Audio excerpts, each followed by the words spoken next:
अस्सलाम वालेकुम ख़वातीनो हज़रात, पेश खिदमत है हस्बे हाल। मैं हूँ आपका मेज़बान फ़रीद रईस। नाजरीन, फैमिली का मतलब एक दूसरे के साथ रहना नहीं बल्कि एक साथ मिलजुल कर रहना होता है। अगर ये फ़र्क समझ में आ जाए तो घर जन्नत बन जाता है। आइए देखते हैं अब्दुल कुद्दूस साहब के घर में आज क्या हो रहा है। अब्दुल सलाम, कुछ जिम्मेदारी का मुजाहरा किया करो। अच्छे भले तुम समझदार आदमी हो, फिर क्यों बेवकूफ़ों वाली हरकतें करते हो? कहाँ गए हुए थे सुबह से तुम? कसम ले लें भाईजान, मैं जानबूझकर नहीं करता, अचानक बेवकूफ़ी हो जाती है। ओ यार, ये बेवकूफ़ी है या छींक है जो तुमसे रुकती नहीं है? कहाँ गए थे?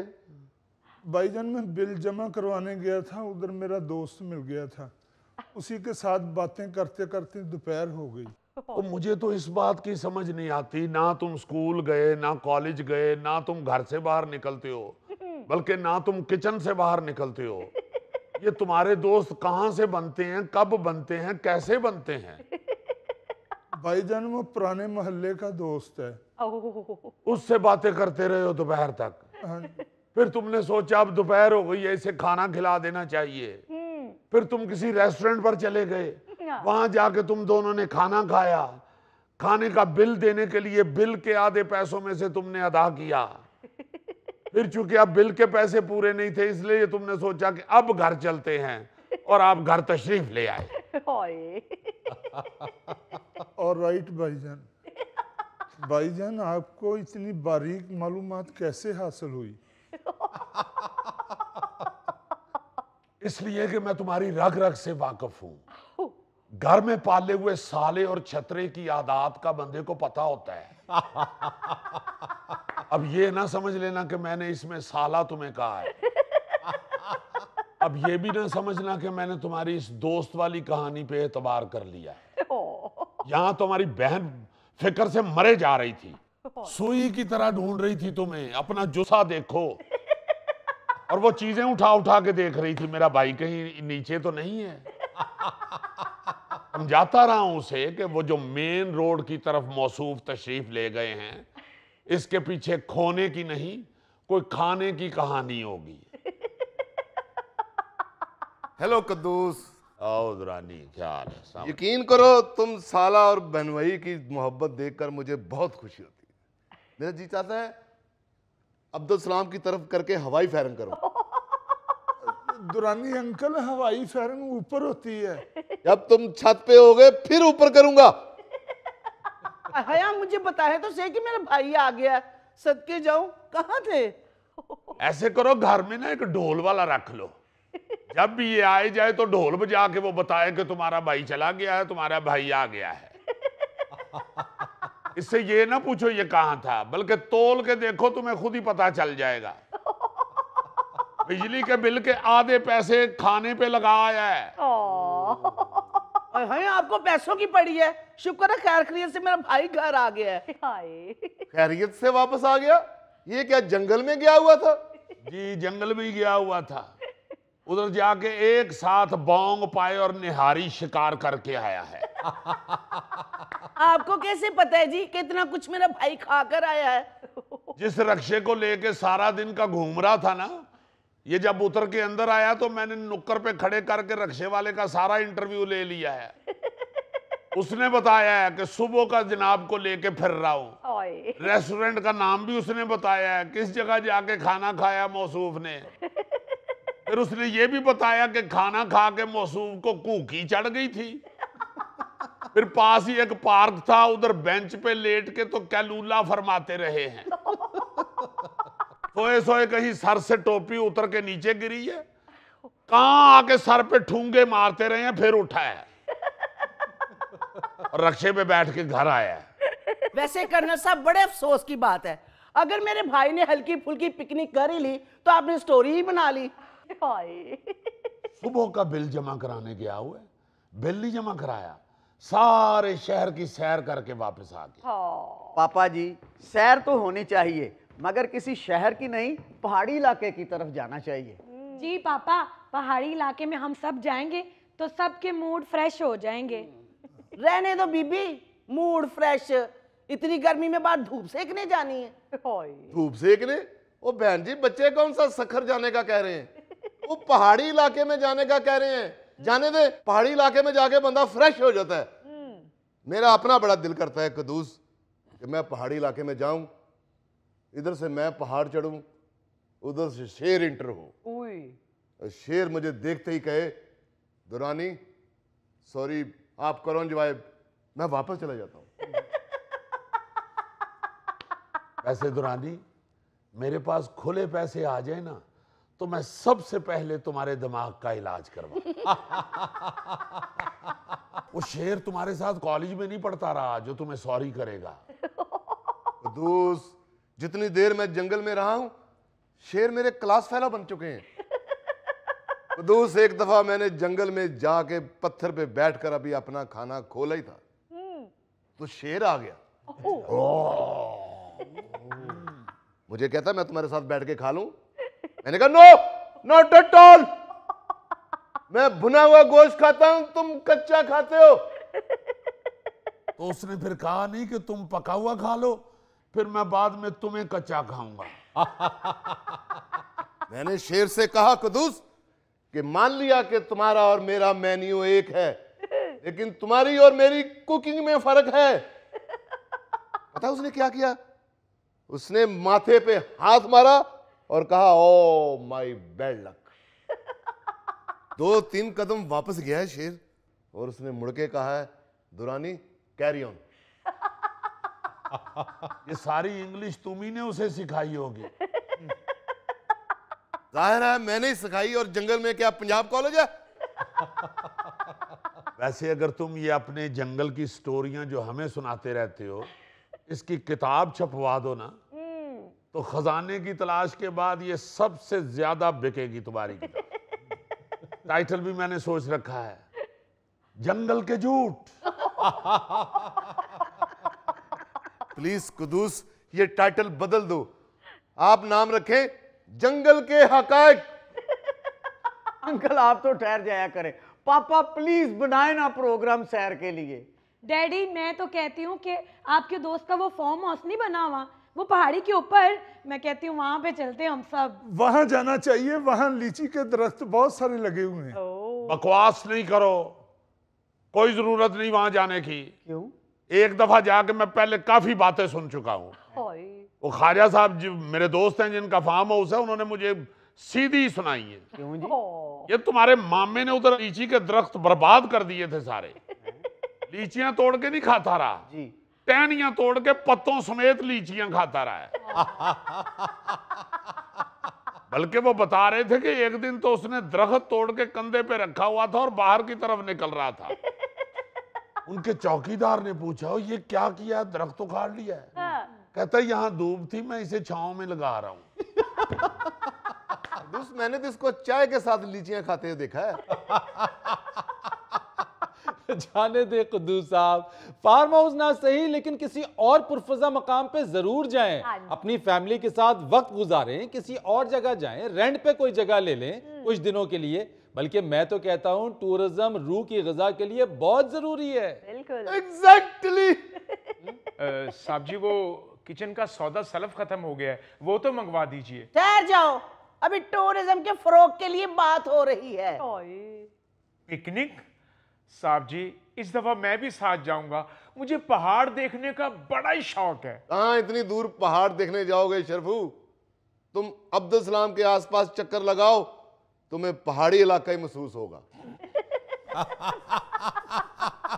वैसे ये शरफू का कसूर नहीं है, पाकिस्तान में सैर या पिकनिक का मतलब पहाड़ ही समझे जाते हैं। हालांकि पाकिस्तान दीगर कुदरती नज़ारों से भरा पड़ा है, लेकिन लोगों की ज़्यादा से ज़्यादा दौड़ नारान, कागान, मरी या फिर स्कर्दू तक ही महदूद रहती है। हाँ जी बिल्कुल। तो और क्या, जैकबाबाद जाकर अपना रंग गंदमी करवा ले या सिब्बी की तरफ जाकर चॉकलेट की तरह मेल्ट हो जाए। 50 डिग्री टेम्परेचर चल रहा है उधर, स्किन जल जाती है। फ्री साहब स्किन जलवा लें हम अपनी, आखिर लोग हमारा चेहरा ही तो देखते हैं। नहीं सिर्फ लोग नहीं, जंगल में जानवर भी आपका चेहरा ही देखते हैं। पापा प्लीज, कोई पहाड़ी मुकाम फाइनल करे ना। हाँ पापा तुम्हारे मुझे तो किसी पहाड़ी मुकाम पे लेके ही नहीं गए। क्यों तुम्हें झूठ बोलती हो, क्यों झूठ बोलती हो? मेरी तो शादी के बाद पहली पोस्टिंग ही पहाड़ी इलाके की थी।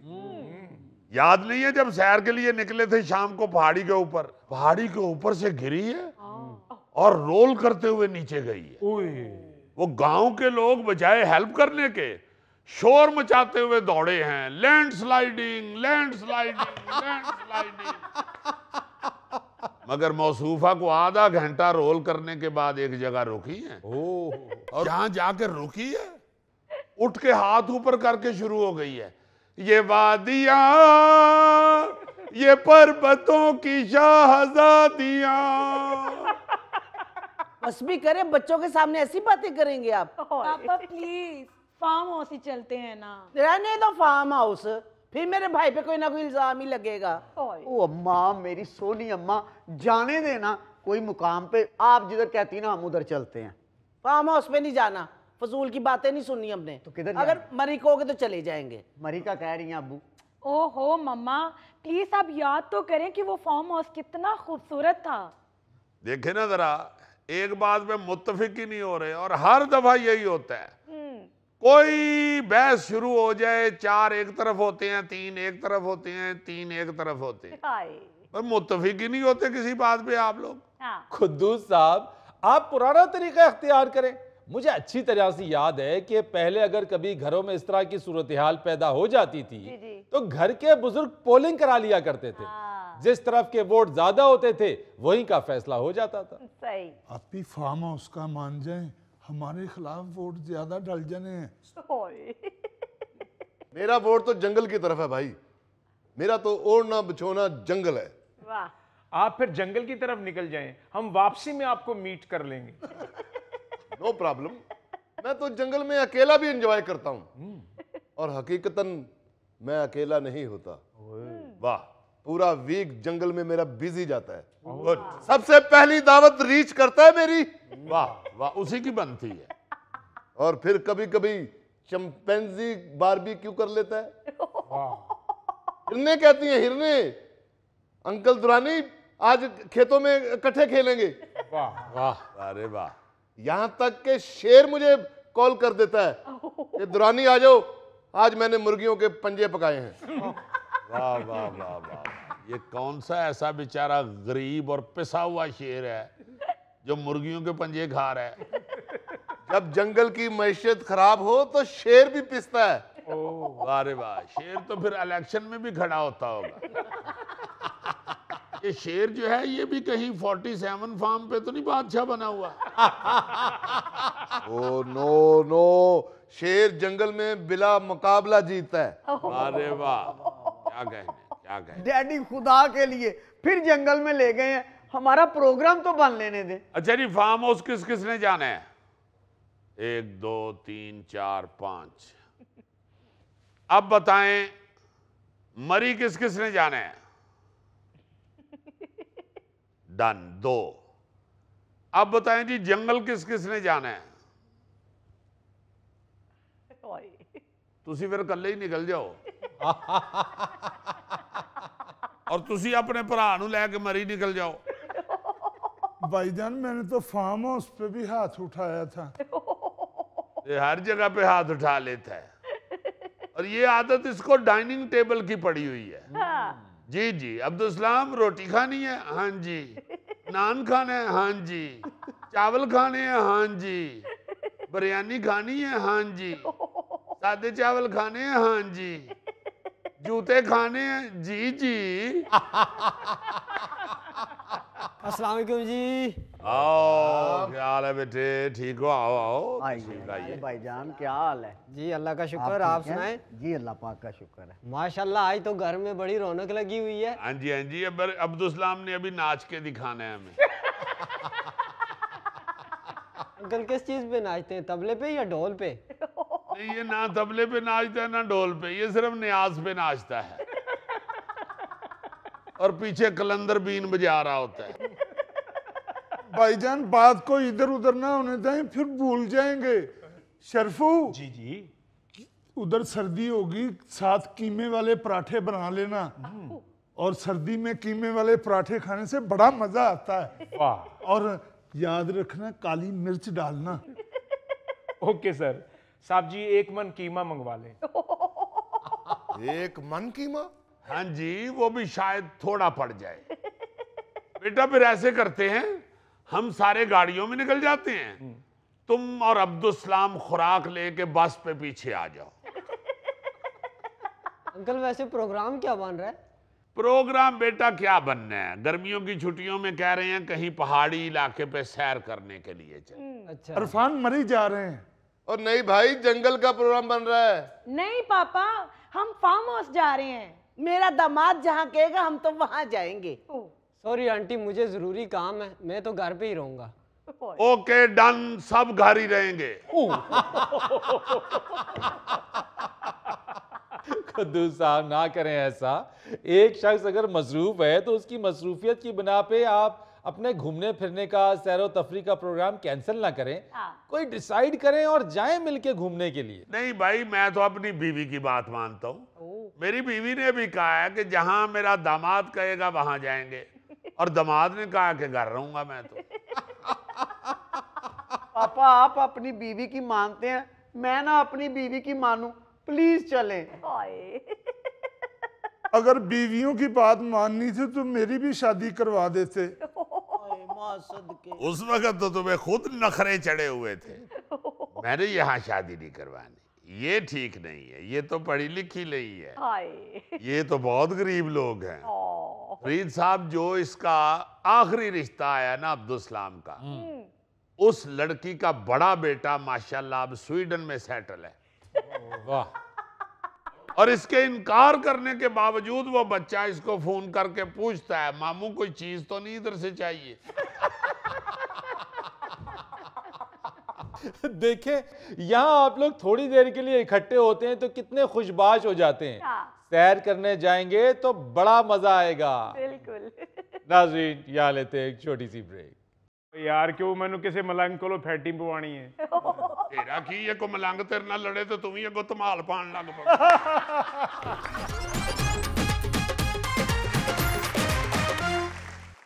जी जेम्स बॉन्ड साहब, क्या स्टोरी आज लेकर आए हैं आप? आज जो खबर है जी, वो सुन के आप इंतहाई खुशी महसूस करेंगे कि अल्लाह ताला के फजलो करम से हमारा मुल्क कितनी तरक्की कर चुका है। जी हाँ, आपको ऐसे ऐसे मुल्क भी दुनिया में नजर आते हैं जिनको देख के लाख लाख अल्लाह का शुक्र करने को दिल करता है कि हमारा मुल्क तो फिर बहुत आगे जा चुका है। ऐसी कौन सी खबर है जनाब? ये ना समझो को खुराक का रेट सस्ता हो गया है।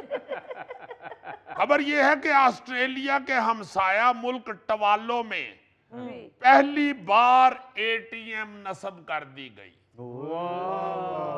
ये जो पैसे निकालने वाली मशीन होती है एटीएम, जी जी, पहली नस्ब हुई है एक मुल्क में। ऑस्ट्रेलिया के पास है वो मुल्क टवालो। हैरत आपको आगे होगी। अच्छा। मशीन का इफ्तिताह करने मुल्क के वजीर आजम खुद पहुंचे। वाह वाह वाह। इत्थे मैनेजर आप ही बाहर निकल के तो मशीन लवा के अंदर जाके बह जाता है। उत्थे वजीर आजम आया एटीएम दा इफ्तिताह करने वास्ते, और उन्होंने फिर एटीएम के इफ्तिताह की खुशी में केक भी काटा है। वाह रे वाह, वाह रे वाह, वाह वाह। देखो ना जरा, ਅਸੀਂ ਇੱਥੇ हर दूजे दिन बच्चे ਨੂੰ खुश करने वास्ते कह दिन्ने हैं चलो हैप्पी बर्थडे।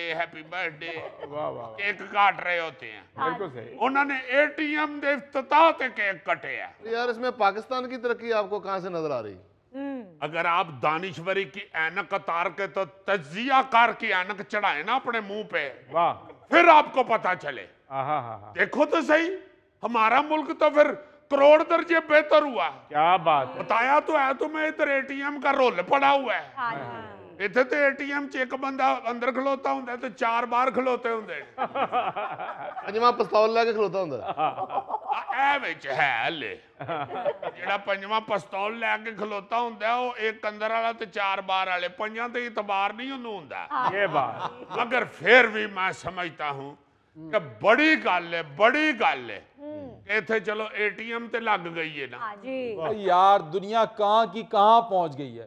तुम अभी तक एटीएम पे ही खुश हो रहे हो, वो भी किसी और की बनाई हुई। क्या हो गया? Relax relax. रिलैक्स यार, गुस्से गुस्से की कौन सी बात है? अगर चैनल वालों ने ना कहा हो कि एंकर की इज्जत करनी है, हाँ इतने कोई एक्ट नहीं यार रखी। नहीं यार नहीं। यार सच बात कर रहा हूँ, सच पे इतना गुस्सा? देखो बात ये है कि एटीएम में भी तरक्की, बड़ी तरक्की है। अच्छा वहां एक मशीन लगी है पहली, हाँ वजीर आज़म इफ्तिताह कर रहा है, ठीक है। यहाँ पे लाखों मशीनें एटीएम की लग चुकी हैं। हाँ हाँ, इसमें भी बहुत बहुत तरक्की हो गई है कई मुल्कों में। जैसे चीन के अंदर हाँ एटीएम एक ऐसी लग रही है जिसमें से आप सोना दे के पैसे ले सकते हैं। यस, आप अपना जेवर वहां ले जाएं, मशीन में डाल दें, 30 मिनट में आपके जेवर की वैल्यू देख के उसका रेट मुतय्यन करके तो मशीन आपको पैसे दे देगी। ये हुई ना तरक्की। और यार ये तरक्की इधर भी सोच रहे हैं। अच्छा ये झगड़ा ये पे है कि साड़ी बनाई मशीन किधरे सुनियारा तबीयत ना हो जावे। क्या मतलब सुनियारा? जेवर पाओ तो बाहर जो लिस्ट आवे तो पता लगे मशीन ने पालिश दे पैसे भी कट लेने, अपनी काट भी कट लीए, पिछों ने 2-3 माशी उंज भी कट ली। मोतियां दे पैसे वखरे, डोरी दे पैसे वखरे। और देखो ना ये सुनियारियां दे डंगे। अच्छा जेम्स बॉन्ड, अगर मशीन दे नाल सोने दा रेट तय ना होवे ते जेवर वापस दे देगी? नहीं फिर नहीं देती। यार ये वैसे बात इसने बड़ी अहम की है, भावे इहदे कोल 1 तोला भी नहीं है। यार मैं खरीदना तो चाह रहा हूँ आपकी भाभी के लिए। उनको खुद ही भेजना, वो खुद ही खरीदे। किधरे तू राह च अद्धे पैसे दी रोटी खा जाए तो जेवर फिर अगे ते पै जावे। यार मुझे तो टवालों वाली खबर का मजा लेने दो कि एटीएम मशीन का वजीर आजम इफ्तिताह करने आया। देखो ये ना क्या गुर्बत है। आपको पता है कि इतना छोटा मुल्क है ये, इसका वाहिद जो एयरपोर्ट है ना वो हफ्ते में कई दिन खाली रहता है। और जेडे आले दुआले महल्ले दे मुंडे ने ना उत्थे क्रिकेट खेडते रहंदे।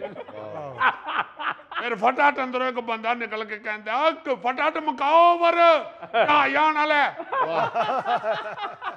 वो अगों लड़ रहे होंगे ने, यार ठहर जाओ हले तो तीसरा ओवर है, की करन डे हो? पहले तुसीं क्या सी खेड लो 6-6 ओवर का मैच। बंदा अगों समझांदा यार पायलट ने जहाज तेज उड़ाया इसलिए छेती पहुंच गया, ताड़ी मेहरबानी है, विकटा पुटो तो साइड ते आइयो। तो इधर फ्लाइट आती है? हाँ जी, हमसाया मुल्क है फिजी, वहां से सिर्फ फ्लाइटें आती है। इसलिए चूंकि टोटल इसकी जो आबादी है ना इस मुल्क की वो 10,000 है। अब किन्ना को उधर जहाज आवे बेचारा। ਉੱਥੇ ਤੇ ਇੱਕ ਦਫਾ 500 सीटां ਦਾ जहाज उतरिया तो मुल्क च रौला पै गया, कब्जा करन आ गए जी, कब्जा करन आ गए जी। दीदी यहाँ का तो वजीर आजम ये भी नहीं कह सकता कि मैं करोड़ों वोट लेकर मुंतखब हुआ हूँ। यार 10,000 तो टोटल आबादी है ते वोट बने होणगे विचों एवें कोई 3,500 दे। वजीर आज़म बनन तो बाद यही बंदा कहता है भाई जी ऐतकी 2200 वोटां नाल वजीर आज़म बने आ मैं। और मुखालिफ पार्टी 1 वोट तो रह गई। अजीजी यहाँ तो फौज भी एवं 150 बंदों की होगी। हाँ जी, इनकी तो सारी फौज कहीं लड़ने जा रही हो ना तो लोग समझते हैं कोई जंज जान रही। यार है जिन्ने बंदे फौज दे उन्ने ही बरात दे। बल्कि कहीं जंग का खतरा महसूस करें ना तो मुखालफों को कह देते हैं कि भाई जी यह लड़ाई जी है सितंबर च रख लो, अगले महीने साडे मुंडे दा विआह है। इस मुल्क च 5 कुत्ते ते 6 बिल्लियां होणगियां। मैं तो ये भी सोच रहा हूँ कि एटीएम मशीन भी वजीर आज़म ने ऐसे नहीं लगाई होगी। उत्थे लोगों ने जुलूस कढ़िया होना पार्टियां जराबां वालियां ने, यार पैसे रख के साडियां जराबां पाड़ गई ने, हुण ते एटीएम ला दिओ। उस एटीएम मशीन दे च 16 रुपये ही होना है। हाँ जी, एटीएम मशीन च कई बारी पैसे लैन जाते ने ना लोकी, एटीएम कहती तुहानू कित्थों दियां, मैं आप किन्ने दिनां दी भुखी हाँ। यार अगर उन बेचारों ने लगा ली एटीएम तुम उनका मजाक उड़ा रहे हो। यार मजाक वाली बात ही है ना, अब जाके लगाई है वो भी एक मशीन। आपको पता है 58 साल पहले जी 27 जून 1967 में दुनिया की पहली एटीएम मशीन लगी थी लंदन में। ये आज लांडे हाय। और जिस शख्स ने एटीएम का आइडिया दिया था ना जी, उसका नाम था जॉन शेफर्ड। अच्छा उसने वो चॉकलेट देने वाली मशीन देख के तो ये सोचा कि अगर एक मशीन च पैसे पाओ तो चॉकलेट दे दी है, जी तो पैसे क्यों नहीं दे सकती? Why not? जीजी इतनी मशीनें लगी हैं दुनिया में, कोई फ्री पैसे देने वाली मशीन नहीं है? देखो ना यार गुरबत दा की आलम है। हाय। नहीं मेरा मतलब कोई ऐसी मशीन होवे जिहदे सामने जा कवे बंदा मौला खुश रखे, भाग लगे रहन, जोड़ियां सलामत ते पैसे दे दे। विचों वेल निकल आवे।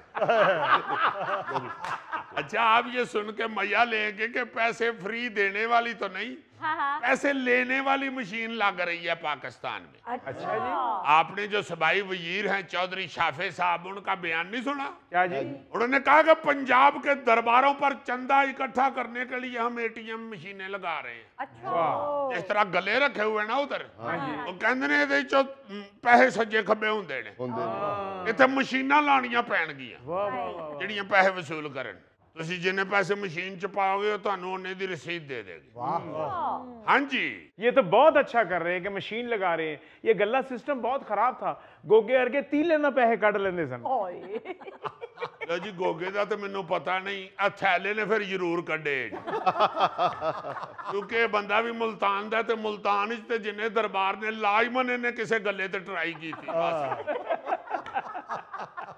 नाज़रीन यहाँ लेते हैं एक छोटी सी ब्रेक। शेख साहब लाल हवेली में बैठ के सिर्फ गप्पे ही मारते हैं। और तेरा की ख्याल है ब्राइडल शूट वास्ते किराए ते दिया करा?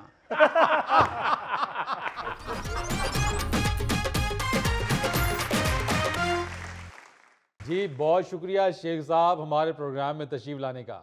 नहीं जी, आपकी मेहरबानी, आपने बुला लिया है, वरना अब तो ये महसूस होना शुरू हो गया है कि शायद ये सियासी प्रोग्रामों के एंकर्स ने शेख रशीद से कुटी कर ली हुई है। आप बुलाते हैं तो बड़ी खुशी होती है, आपकी बड़ी मेहरबानी जनाब। चले शेख साहब आपकी मौजूदगी का फ़ायदा उठाते हुए कुछ सियासी बातें कर लेते हैं। नहीं, सियासी बातें मैं नहीं कर सकता क्योंकि मैंने तो सियासी रोज़ा रखा हुआ है। सियासी रोज़ा? जी हाँ, जी हाँ। देखें, गर्मियों के रोज़े वैसे ही लंबे होते हैं और गर्मियाँ शुरू हो चुकी हैं और रोज़ा ये भी काफ़ी लंबा ही है जो मैंने रखा हुआ है। तो शेख साहब कब अफ्तार कर रहे हैं रोज़ा? देखें जी, जब घुग्गू बजेगा अफ्तार कर लेंगे। तो कब बजेगा गुगू? खजूर मैंने जेब में रखी होती है। जब घुग्गू बजा या ऐलान हुआ कि हजरात सियासी रोजा खोलने का वक्त हुआ चाहता है, हर पार्टी अपने अपने वक्त के मुताबिक रोजा खोल ले, तो उसी वक्त खजूर मुंह में डाल लेंगे।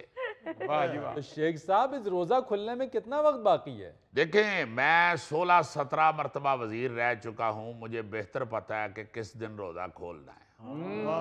ये रोजा तवील तो हो सकता है, खुलेगा जरूर और वक्त आने पर इंशाल्लाह खोलेंगे। वाह जी वाह। एक साहब मैंने तो लगता है यार कि तुसी 8 पैरा ही रोजा रख बैठे हो। उतो गर्मियां दे रोजे ने। देखें जी, सियासत में चिड़ी रोजा वैसे ही नहीं जायज। रखना तो पड़ता है, ये बेशक सहरी करके रखें या 8 पैरा रखें। इसका मतलब जितने सियासतदानों ने रोजा रखा है इनमें से चिड़ी रोजा किसी का नहीं। नहीं, जो रूपोश हो गए हुए हैं उन्होंने चिड़ी रोजा ही रखा हुआ है ना। और एक और बात आपको बताता चलूं, कुछ लोग ऐसे भी हैं जिन्होंने रोजा रखा नहीं हुआ मगर अफ्तारी के वक्त वो पहुंच जाएंगे। वो कौन लोग है जी? वो जो मुल्क से दौड़ गए हुए हैं। चलो शेख साहब, जिन्नी देर तक घुग्गू नहीं बजदा चादर गिल्ली करके उत्ते लैके लम्मे पे रहो। आप भी चादर लेके सोते हैं या हाथ वाला रुमाल इस्तेमाल करते हैं? शेख साहब लगता है कि इस मर्तबा तो कोई डाढ़ा ही रोज़ा रख बैठे हैं आप। देखें फरीद साहब, ये जो सियासी रोज़ा होता है ये इसलिए डाढ़ा होता है कि इसका पता नहीं होता कि सहरी का वक्त कब ख़त्म होना है। कई दफ़ा बंदे ने अभी एक नवाला भी नहीं लिया होता तो सहरी का घुग्गू बोल जाता है। कई खुश नसीब पूरा रज के खा लेते हैं फिर घुग्गू बोलता है। तो इसलिए किसी वक्त मुश्किल भी हो जाता है। अच्छा ये बताएं, आप अदालत तशरीफ लेके गए लेकिन इस बार भी केस की समाअत नहीं हो सकी। देखें, तीसरी मर्तबा अदालत में गया हूं, लेकिन केस समाअत के लिए नहीं लगा। समझ नहीं आ रही कि ऐसा क्यों हो रहा है। अब अदालत में तो वजह बताई नहीं जा सकती, वक्त आएगा तो बोलेंगे। अभी बात करने का मौसम नहीं है, मौसम देखना पड़ता है। जैसे मैंने बताया, मैं खजूर जेब में रखता हूँ, इसी तरह मैं थर्मामीटर भी जेब में रखता हूँ। वाह, वो क्यों? वो निकाल के मौसम चेक करते रहते हैं ना। टेम्परेचर जब बात करने वाला होगा तो जरूर करेंगे। तो शेख साहब जेब च कोई छापर भी रखो, जे बारिश पै गई मोबाइल थर्मामीटर ते खजूरा किदे च रखोगे? आप फिक्र ना करें, सारे बंदोबस्त किए हुए हैं। जब वक्त आएगा तो अपना मौक़िफ़ अवाम के सामने रखेंगे और हर बात बताएंगे। उस वक्त तक किसी किस्म की तफसीलात नहीं दे सकते जब तक मुनासिब वक्त ना आया। वक्त आएगा तो इंशाअल्लाह हर बात सामने आएगी। वाह, शेख साहब, आप पे तो मुकदमात भी बहुत ज्यादा हैं। बस ये क्या बताएं, इंसाफ की तो लुटिया ही डुबो दी गई है। अब तो कब्र खोदी जा रही है। हाय हाय हाय। मुझे 10 मुकदमात की नकूल दी गई हैं, हालांकि मैं उस वक्त मुल्क में ही मौजूद नहीं था। पता नहीं मैं को हवाई चीज़ हूँ या मेरे पास कोई मौक्कल हैं जो इधर आके वारदात डालते रहे हैं।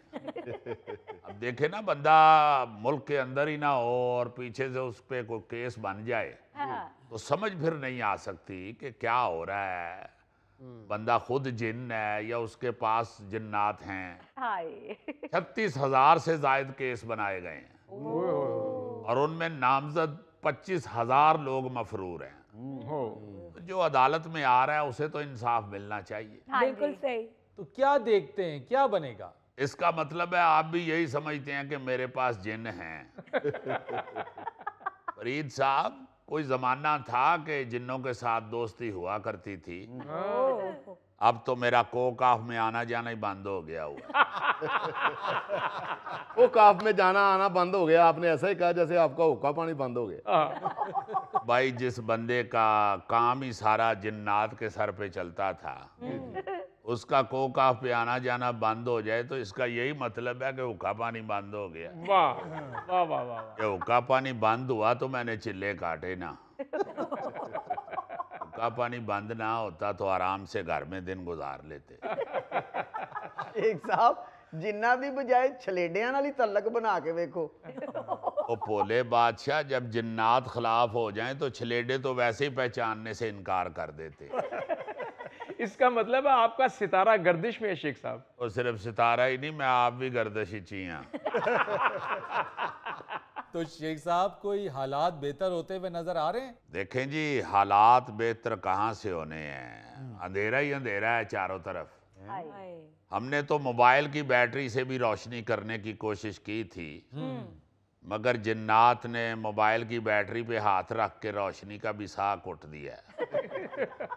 शेख साहब, आप ही इतने मायूस नजर आ रहे हैं, वरना तो हुकूमत कह रही है कि सब कुछ बहुत अच्छा हो रहा है। देखें फरीद साहब, अपने पुत्र को कोई भी बुरा नहीं कहता। सब यही कहते हैं कि हमारा पुत्र बड़ा कामा है। पुत्र पावे निकर पा के सारा दिन फर्श ते पखे थले लम्हा प्या रहे। सारी हुकूमतें यही कहती हैं कि हमने बहुत अच्छा काम किया है। ये तो जब हुकूमत चली जाती है तो पता चलता है कि इन्होंने क्या किया है। बिल्कुल। इस हुकूमत के जाने के बाद भी जब इनकी कारकर्दगी आपके सामने आएगी तो आप देखिएगा, उसमें सिर्फ इतना ही होगा कि शहबाज शरीफ ने 35 पेंट कोट बदले,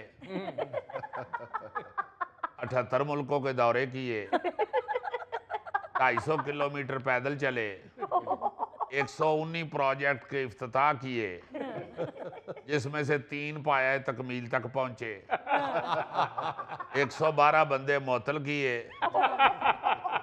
18 पुल बनाए और खजाना खाली है।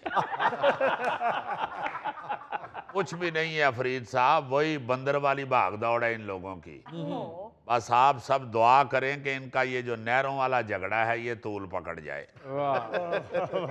शेख रशीद ने तो फरीद साहब सारी जिंदगी भाग दौड़ी गरीब के लिए की है। वाह। यकीन माने, मैं तो अदालत भी सिर्फ गरीब के लिए जाता हूँ। केस का तो मुझे पता होता है कि समात के लिए लगना ही नहीं है। मैं तो सिर्फ इसलिए जाता हूं कि रास्ते में एक गंडेरियों वाली रेहड़ी लगाता है गरीब आदमी। अच्छा। मेरे उधर जाने से उस गरीब की 2-3 किलो गंडेरियां बिक जाती हैं। शेख साहब 2-3 किलो चूप जाते हो। और तेरा की ख्याल है, तेरे अंगर कमाद दी पहली च वड़ जावा करा। गन्ने तो 3-4 चूपने होंदे ने ते सारी फसल तबाह कर छड़ना है। अच्छा शेख साहब, आपसे एक यूनिवर्सिटी के तलबा ने लाल हवेली में मुलाकात भी की है। जी हाँ, देखें, नौजवान नस्ल को तारीख, सियासत और सहाफत के मैदान में भरपूर शिरकत करनी चाहिए जी बिल्कुल।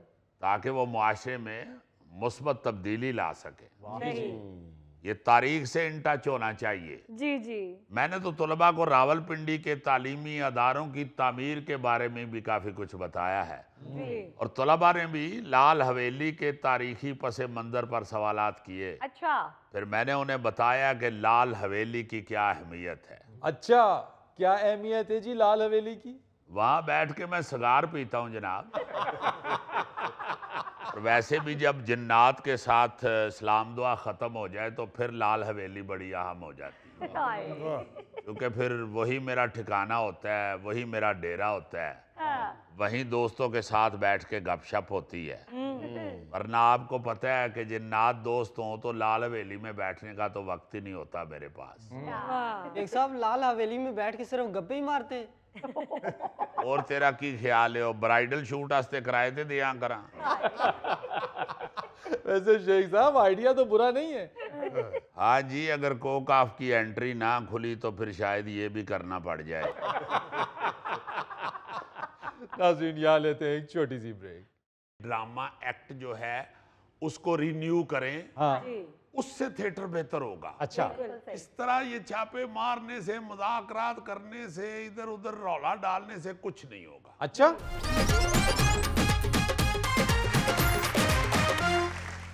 अच्छा जी, ये लाहौर में आजकल थिएटरों के हवाले से क्या शोर मचा हुआ है? ये सूबाई वजीर इत्तलात उज़्मा बुखारी साहिबा थिएटरों पे जा रही हैं, चेक कर रही हैं, फनकारों के साथ बातचीत कर रही हैं, उनका कंटेंट चेक कर रही हैं, ये देख रही हैं कि कौन से गाने प्ले हो रहे हैं, नहीं हो रहे। ये चल क्या रहा है आखिर? अब बस हलाला हुई है और हमें बस हलाला ही हुई है। क्या मतलब? हाँ, ये कई दफा ऐसा हुआ है जी। और मैंने पहले कई दफा ये बात की है कि ये इसकी को पॉलिसी बनाएं, ड्रामा एक्ट जो है उसको रिन्यू करें। हाँ।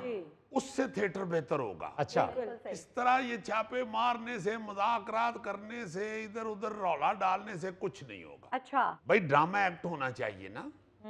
अगर आप चाहते हैं कि ड्रामा किसी पॉलिसी या किसी लाइन लेंथ में रह के किया जाए, हाँ जी, तो फिर आप उसका कोई एक्ट बना दें, ताकि उस जाब्ते में रह कर काम। जाब्ता कोई बना दें, उस जाब्ते में रह के आर्टिस्ट करें वो ड्रामा। अच्छा, आर्टिस्ट तो ये भी कह रहे हैं कि ये तो पहले भी होता था और ये अमानुल्लाह साहब, उमर शरीफ साहब और ये सुहेल अहमद भी वल्गैरिटी पर बैन हुए। नहीं, ये बात बिल्कुल गलत है, बेवकूफ़ों वाली बात है। मैं अपने ताई 2 तो फौत हो गए हुए, उनके मुतालिक ऐसी बात अब करनी नहीं चाहिए। बिल्कुल। और वैसे भी जिंदगी में ये असूल होना चाहिए कि जो आपका बड़ा फौत हो गया है, ये अल्लाह का भी हुक्म है कि उसके मुतालिक अच्छी बातें करें। तो लकीली मैं अभी जिंदा हूं तो मैं अपना बता देता हूं, मैं अल्लाह के फजल से कभी भी बैन नहीं हुआ, बल्कि मुझे कभी वार्निंग लेटर भी नहीं मिला। वाह। अच्छा, उसमें मेरी कोई सिफ्त नहीं है या मैं कोई सूफी नहीं हूं। हम लोग भी गलती करते थे, फिक्रा कोई ना कोई ऐसा निकल जाता था जी। मगर हम पकड़ में क्यों नहीं आए? मैं अपनी बात कर रहा हूँ जी जी जी। कि मुझे कोई मना करता था तो मैं फौरन मना हो जाता था। ये बात मैं कभी बहस नहीं था करता, उसका मुजाहरा आप यहाँ भी देखते हैं। बिल्कुल। कई दफा मैंने बताया कि गौरी भी कह देता है कि ये फिक्रा ये ठीक नहीं। हाँ जी। नहीं कहते फौरन। बिल्कुल। नवाज कह देता है कि यार ये नहीं ठीक, काट देते हैं। बिल्कुल। भाई आप अगर इर्द गिर्द से अपनी सलाह लेते रहें, आप मुकम्मल ना हो जाएं, तो फिर आप बेरारवी का शिकार नहीं होते। और मैंने ये पहले भी, ये कुछ दिन पहले भी एक प्रेस क्लब के एक फंक्शन में कहा है कि इस्लाह शुरू ही वहां से होती है जहां गलती मान ली जाए। क्या बात। अगर आप ये कहना शुरू हो जाए कि भाई जी मैं चोरी की थी ते तुम ही ते कुकड़ नू दौड़ा मारिया सी, हाँ, ये गलत है। तो सियासतदान ऐसे कर रहे हैं ना, इनके बंदे गिरफ्तार हुए हैं तो बड़ा शोर कर रहे हैं, हमारे भी तो इन्होंने किए थे। बिल्कुल। ये तरीकाकार आर्ट में नहीं होना चाहिए वाह। भाई। ये ना आप बहस करें। देखिए मैं जितनी बात करता हूँ, सारी जिंदगी जितनी बात की है, किसी आर्टिस्ट के मुतालिक कभी कुछ नहीं कहा। दुरुस्त। बिल्कुल। थिएटर के मुतालिक कहा, बहुत गंदा हो गया। वो आप अपने मिनिस्टर साहिबा के सामने आप खुद सारे एक्सेप्ट कर रहे हैं। जी। सबने कहा हाँ थिएटर वाकई गंदा हो गया। हाँ जी। हाँ ये शोर मचाया गया जी कि छापा जो है ये बुरी बात है। जी। बिल्कुल बुरी बात है। इसीलिए इसी वजह से मैं पीछे हटा। एक दफा पहले छापे पड़े, बल्कि आर्टिस्ट गिरफ्तार हो गए। जी हाँ। मैं उस वक्त गवर्निंग बॉडी का भी और एग्जीक्यूटिव बॉडी का भी मेंबर था। गवर्नर थे खालिद मकबूल साहब। सही। उनके साथ मीटिंग थी गवर्निंग बॉडी की। हमने उसमें बताया जी कि थिएटर बड़ा बेरारवी का शिकार हो गया। उस वक्त भी यही कहा कि ड्रामा एक्ट में कोई तरमीम लाएं, बड़ा पुराना है वो। कोई ऐसा ड्रामा एक्ट बनाएं कि आर्टिस्ट जो हैं वो उसको देख के तो काम करें। सही। बेचारे इस तरह ना बेइज्जत हों। जरूरी नहीं है कि छापे मारे जाएं तो फिर ही ठीक हो। आप कुछ बनाएं तो सही ना पॉलिसी। तो फिर आप कहें कि आप हमारी पॉलिसी पे नहीं चल रहे। सही। पॉलिसी तो है ही नहीं, हवाई फायरिंग है सारी। तो उस पे उन्होंने एक्शन इतना बुरा ले लिया कि 30-32 आर्टिस्ट ही पकड़ लिए। ओ मैं बिल्कुल ही मुरझा गया कि ये क्या हुआ है। ये तो बड़ी इंसल्ट है। आर्टिस्ट के साथ ऐसे तो नहीं होना चाहिए। और ना ही मैं ये चाह रहा था। मैं तो चाह रहा था कि कोई पॉलिसी बन जाए। दूसरा जो शुरू से मैं ये बात कर रहा हूं कि वो भी आर्टिस्टों के हक में है। जी। मैं कहता हूं कि सिर्फ आर्ट्स काउंसिल के अंडर ड्रामे को दें। सबसे बड़ा जुल्म इन्होंने थिएटर पे ये किया है कि होम डिपार्टमेंट और डिस्ट्रिक्ट गवर्नमेंट भी मुसल्लत कर दी गई है आर्ट्स काउंसिलों के ऊपर। सही। बिल्कुल। भाई उनको क्या पता है। होम डिपार्टमेंट मींस पुलिस के हथे चढ़ गया काम। बिल्कुल। पुलिस के हथे जो काम चढ़ जाए वो आप ठीक करवा ही नहीं सकते। वाह। उसमें लाजमन गड़बड़ है। और खास तौर पे ये तो लाइव परफॉर्मेंस है। जी। जिस तरह हम उस दिन कह रहे थे कि आप बसंत को कैसे कंट्रोल करें, हाँ जी सर, कैसे उसमें वायलेशन को रोकेंगे, कितने छताएं से छापे मारोगे। बिल्कुल। इसी तरह सारे मुल्क में अब थिएटर फैल गए हुए हैं। जी। पहले तो आपने थिएटरों की जो इजाजतें दी हुई हैं वही गलत हैं। सही। अगर दे दी हैं तो आपने फिर उसको पुलिस के अंडर कर दिया है। कब रुक सकता है काम? ये नहीं रुकेगा, कभी नहीं रुकेगा। मुझसे लिखवा ले, नहीं रुकेगा। बिल्कुल। ये लाइव परफॉर्मेंस है। मैं ये तक भी कहता हूं और शुरू से कहता हूं कि डांस में भी वायलेशन आप कभी नहीं रोक सकते। बिल्कुल। वो आर्ट्स काउंसिल भी नहीं रोक सकती। जिस हिस्से में कैंसर है और आपको पता है ये ठीक नहीं होगा, वो हिस्सा काटना पड़ता है। सही। अच्छा, ये मैं जो जितने भी थिएटर के आर्टिस्ट कर रहे हैं या कर चुके हैं या हम उस वक्त जो करते थे, हम आर्टिस्टों की बेहतरी के लिए मैं ये शोर मचाता रहा हूं। सही। यार इनको गंदा कर रहे हो आप। ये डांस बीच में घुसा के आप आर्टिस्टों को गंदा कर रहे हो। सही बात है। बिल्कुल। ईरान की मिसाल मैं शुरू से देता हूं। ईरान की फिल्म हर फिल्म फेस्टिवल में पहले दूसरे नंबर पे आती है। क्यों? वाह। इसलिए कि वहां पे सिर्फ यहां से काम होता है। हाय। वाह वाह। जब यहां से आर्टिस्ट को कहा जाएगा ना कि यहीं से सिर्फ आपने बताना है आप कितने अच्छे परफॉर्मर हो, वाह। तो फिर आर्ट सही होगा। क्या बात है। जब यहां से नीचे वाला धड़ इस्तेमाल होना शुरू होता है तो फिर आर्ट का बेड़ा गर्क होगा, क्या बात। फिर नहीं ठीक होगा। एक बात। सही। दूसरी बात उस वक्त भी कही थी कि आपके अब ये कल्चर वॉर के लिए सबसे अच्छा वेपन जो है आपके पास वो थिएटर है, क्योंकि कॉमेडी थिएटर है। वाह। पूरे इंडिया में आपका थिएटर पॉपुलर उस वक्त भी। तो खुदा के लिए आप क्या कर रहे हैं? आप बीच में डांस घुसा रहे हैं। जिस तरह हिंदू हमसे अच्छी नमाज नहीं पढ़ सकता, उस तरह हम हिंदू से अच्छा नाच नहीं सकते। वाह वाह। ये उनके मजहब का हिस्सा है। हाँ जी। मजहब का हिस्सा है। तो आप किस चक्कर में पड़ रहे हैं? आपकी कॉमेडी बेहतरीन थी और सारा एशिया देखता था। क्या बात। बिल्कुल। आपने उसका बेड़ा गर्क कर दिया। बेड़ा गर्क कैसे हुआ है? जी। जब डांस आए और फिर वो खुल खिला के आ गए, थिएटर देखने वाले लोग सारे गायब हो गए। बाज़ारे हुसन में मुजरा देखने वाले सारे लोग आए। उसकी शक्ल ही वैसी हो गई। थिएटरों के अंदर कौन इसमें मुकर सकता है कि उठ के फूल फेंके जा रहे हैं स्टेज पे और पैसे फेंके जा रहे हैं और बड़कें लग रही हैं और हला लला हो रही है और कई टन लोग बैठे हुए हैं हाल में। वो आर्टिस्टों की ना इज्जत कर रहे हैं ना कुछ। मेल आर्टिस्ट बेचारे रंग उड़े हुए डरे हुए फिर लॉकर दिए जा रहे हैं, चेनें दिए जा रही हैं। हाँ, लाइव थिएटर में तोहफे तोहफ दिए जा रहे हैं या ऊपर। सर। तो ये मर्द आर्टिस्ट बेचारा ये बात समझ ही नहीं रहा, वो बेवकूफ है, ऐसे ही गुस्सा कर रहा है कि ये क्यों इस तरह की बातें कर रहे हैं। मैंने तो बात करनी छोड़ दी हुई है। मुझे किसी ने वो भी क्लिप दिखाया, उसमें वो कह रहे हैं जी कि शिकायतें लगाने वाले जो हैं सीनियर, उनको कहें आके थिएटर करके दिखाएं। भाई सीनियर बाकी तो बेचारे फौत हो गए हैं, जो हैं वो काम छोड़ गए हुए हैं, तो एक मैं हूं। मैं सब सीनियर्स की तरफ से आपको जवाब दे देता हूं। आपके सामने जो मिनिस्टर साहिबा बैठी हुई हैं वो कह रही हैं कि अपना मैं टिकटॉक रोज देखती हूँ, मैं तो क्लिप देखती हूँ धड़ाधड़ थिएटर के। तो आपके जो क्लिप हैं ड्रामे के वो CNN पे नहीं चलते, वो सोशल मीडिया पे चल रहे हैं, तो लोग देख रहे हैं। आप खुद मान भी रहे हैं कि गंदा हो रहा है थिएटर, बिल्कुल ठीक है। तो दूसरा आप कह रहे हैं कि वो सीनियर आके खुद कर दें। तो भाई मैं तो कहता हूं कि मुझे तो ये काम नहीं था आता, इसलिए 17 साल पहले मैंने छोड़ दिया था। आप करें, मुझे नहीं आता ये काम। आप जीत गए, मुझे कोई ऐसा ही ना टेंशन है ना मैं इसको वाइड करता हूँ। भाई मुझे नहीं आता तो इसलिए मैंने छोड़ दिया ना। भाई जिस तरह का थिएटर शुरू हो गया वो मैं नहीं कर सकता। नहीं यार, सर जो आपने किया है माशाल्लाह, आपका हर ड्रामा साल 2 साल तो लाजमी। वो यार दफा करो। मैं तो कहता हूँ ये जो चलो 3 दिन या 7 दिन का थिएटर जो हो रहा है, जाहिर है इन्होंने 7 दिन के हिसाब से तो हमसे बहुत ज्यादा तजर्बा हासिल कर लिया है ना। ये कर लें, ये खुद करें अच्छा इसे। अच्छा फिर बात ये है कि शिकायत किस लिए लगानी है भाई? सही। मिनिस्टर साहबा का भी आप पहले एक क्लिप सुने। एक नहीं, पहले भट्टी साहब बोलेंगे, उसके बाद उस्मान साहब सुहेल साहब भट्टी पहले साहब। मैंने मैंने बोलने दो। सकाफत पे भी बात करनी है। मैं तो आपको ढूंढती रहती हूँ सुहेल साहब, मैं ना नहीं तानू आप मेरे लभना। बोर्ड के मैं उसमें मैं तानू लभना ही नहीं। लबड़ा इज़हार राय की ज़ाती पे यार, ये बात। मुझे लबो दे पहले सही एक ना। बात मुझे बता। मैंने कहा कि आपके पास सकाफत का भी कर्जदार है और इसके दिनों में आप थिएटर्स का दौरा भी करते हैं। तो सुहेल अहमद जो कि फैमिली कमेटी के किंग है, क्या उन्हें कोई ओहदा देने के तजवीज़ के मुताबिक? उनके लिए सारे ओहदे हाजिर हैं और मैंने तो उनको, मुझसे ईद शो में मुलाकात हुई, मैंने तब भी उनसे रिक्वेस्ट की।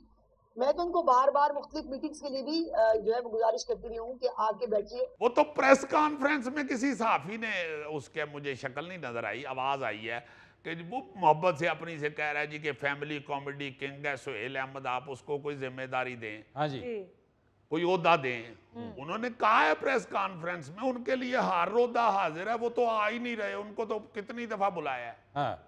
मैं तो बाखुदा खौफजदा हूं। मैं तो बिल्कुल इस पे ना हुकूमत के साथ बात करता हूं, ना मुझे करनी आती है, क्योंकि मैंने पहले करके देख ली। फिर ये सरकार के साथ जो है ना जी गुफ्तगू, उससे चालू मैं क्यों आऊं? 2 वाकये आपको सुना देता हूं। एक वाकया ये है कि मैं गवर्निंग बॉडी का, एग्जीक्यूटिव बॉडी का, दोनों कमेटियों का, बॉडीज का मेंबर था। तो एक बहस के लिए जो एजेंडा आया उसमें एक पॉइंट था कि फलां एक खातून है, वो आर्ट्स काउंसिल से तनख्वाह लेती हैं और वो कभी भी नहीं आई। अच्छा। जब बहस शुरू हुई तो आर्ट्स काउंसिल के किसी मुलाजम ने बताया कि ये फलां मीडिया मैन के बेगम साहिबा हैं। तो सारे चुप कर गए। अच्छा मुझे नहीं था ये अंदाजा, मैं नवा सुनिया सी यहो जिहा इशू।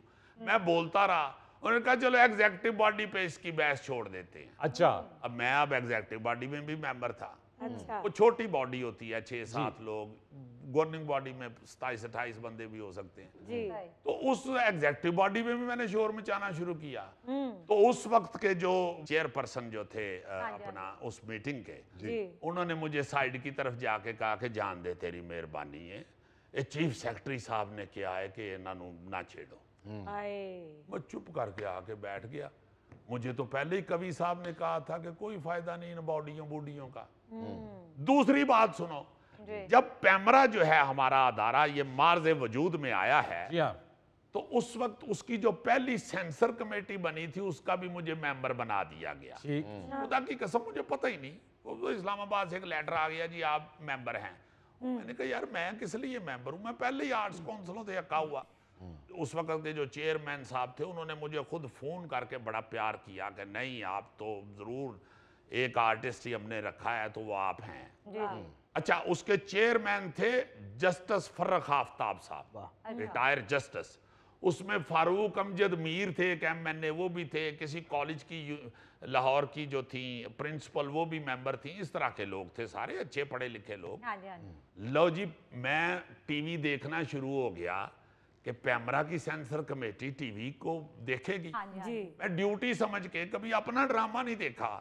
और मैंने उस दिन ड्रामे कुछ उस हफ्ते में देखे, मीटिंग आ गई, मीटिंग में चला गया, स्टार प्लस में देख के गया। अच्छा, वहां मैंने ना जी बहस करते हुए कहा जी कि आप सबसे पहले स्टार प्लस बंद करें अगर आप टीवी को सेंसर करने बैठे। कहते हैं जी क्यों? मैंने कहा जी हम मुसलमान हैं, हमारे मजहब में जहां इंसान को आंखें बंद करने का हुक्म है, स्टार प्लस का ड्रामा वहां से ओपन होता है। भाई हमारे यहाँ तो भाभी की, हमसाई की, दोस्त की बीवी की बड़ी इज्जत है। हमारा तो मजहब कहता है कि आंखें बंद करो, मतलब फौरन बहन बेटी समझो उसे। तो ये तो दिखा रहे हैं कि अल्लाह माफ करे, हमसाया और भाभी और देवर और इश्क दिखा रहे हैं, रिश्तों की, दोस्त की बीवी, रिश्ते सारे इन्होंने पकड़ के गंदे कर दिए, पामाल कर दिए सारे। तो वो जो थे जस्टिस फर्रुख आफ्ताब साहब, वो बड़े प्यारे आदमी, उन्होंने कहा बात तो ये ठीक है। उन्होंने कहा जी लेटर इशू करें सारी केबल ऑपरेटर्स को। लो जी लेटर चले गए, स्टार प्लस बंद हो गया। एम को 10, 15, 20 दिन बंद रहा, फिर मीटिंग बुला ली उन्होंने। गए उधर तो उधर केबल ऑपरेटर्स हड़ताल करके आए हुए थे। अच्छा। उनसे बात हुई तो वो कहते हैं जी बड़ी अच्छी बात है आपने जनाब ये स्टार प्लस बंद किया, हम खुश हैं। वो नहीं हमारा कोई चैनल दिखाते, आप भी ना दिखाएं, बड़ी अच्छी बात है, मगर फिर ये सब का बंद करें। वो जस्टिस साहब कहते हैं क्या मतलब? कहते हैं जी जो 2-3 बहुत तगड़े लोग हैं जिनकी केबल्स हैं, उन्होंने तो बंद नहीं किया। हम ये कुछ दिन पहले 1 तारीख को गए हैं सबसे बिल वसूल करने, हर घर से औरतें लड़ रही हैं कि स्टार प्लस बंद हो गया, दौड़ जा, सी नहीं बिल देना, ले जा अपनी केबल। उनको जब बताते हैं जी कि पैमरा की सेंसर कमेटी ने बंद कर दिया है, वो कहते हैं तुम बकवास करते हो, गुलबर्ग में फलाने ब्लॉक में तो चल रहा है, फलान जगह तो आ रहा है स्टार प्लस, मेरी फूफी हल, मेरी खाला तो वेखन रही है। वो पता ये चला कि जो बड़े बड़े केबल ऑपरेटर्स हैं उनको लेटर भी ही शायद नहीं गया, या गया है तो उन्होंने बॉदर ही नहीं किया। तो जस्टिस साहब ने मेरी तरफ देखा, मैंने कहा जी फिर तो सबका खोल दें या सबका बंद करें। बात तो ये ठीक कर रहे हैं, बिल्कुल कानून वही जो सबके लिए है, बिल्कुल फिर तो वो कानून है, वरना तो फिर पैसे बटोरने का जरिया है। बिल्कुल उन्होंने खोल दिया। सो कहने का मतलब ये है कि मैं तो इसलिए किसी हुकूमत के साथ बैठना ही नहीं चाहता, इसलिए हुकूमत को शिकायत लगाना तो दरकरार मैं तो करना ही नहीं चाह रहा, ना मैं करूंगा जी। आप करें, आप देखें, अगर अच्छी पॉलिसी बनती है तो बड़ी अच्छी बात है। बिल्कुल। नाजरीन, ये था आज का हस्बे हाल। अपने मेजबान फरीद रईस को इजाजत दीजिए, कल आपसे फिर मुलाकात करेंगे इंशाअल्लाह। तब तक के लिए अल्लाह हाफिज।